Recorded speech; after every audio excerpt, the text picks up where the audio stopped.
దానికన్నా ముందు ఏం జరిగిందంటే కుంతి మొదటి భార్య రెండో వివాహం చేసుకుంటారు పాండు రాజు మాద్రి.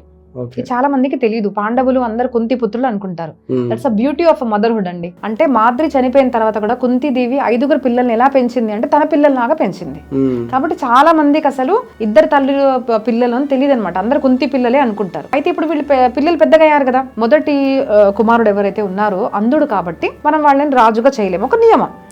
పాండు ఎంత మంచివాడు అంటే అన్నయ్య మీద శ్రద్ధ, ప్రేమ, అలా ఉండడం అన్నయ్య తప్పు కాదు కదా. కాబట్టి ఇది చదవండి మీరు, మహాభారతంలో ఉంది, అన్నయ్యనే కూర్చోబెట్టారు కానీ కార్యం నేను చేస్తా, సేమ్ లైక్ రామాయణం. అలాగే అన్నయ్య నువ్వే కూర్చో కానీ నేను శాసనం అంటే పనంతా నేను చూసుకుంటాను అన్న శ్రద్ధతో అలాగా కార్యం చేస్తారు.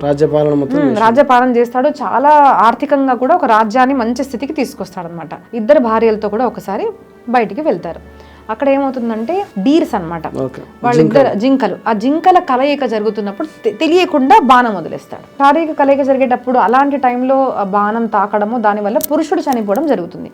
అప్పుడు వాళ్ళిద్దరు ఋషిగా మారుతారు. అంటే దేహం, ఒక ఋషి పత్ని సంగమం చేస్తున్నప్పుడు బాణం తాకింది, మరి భర్త చనిపోయాడు కదా, భర్త చనిపోతున్నప్పుడు శాపం ఇస్తాడు, నువ్వు కూడా ఇలాగ కామంతో నీ భార్య దగ్గరికి వెళ్ళినప్పుడు నువ్వు కూడా శరీరం వదిలేస్తావు అంటారు. సో భార్యలిద్దరిని కూడా దూరం పెడతాడు, మరి సంతానం కలగలేకపోతుంది, లోపల నుంచి బాధ.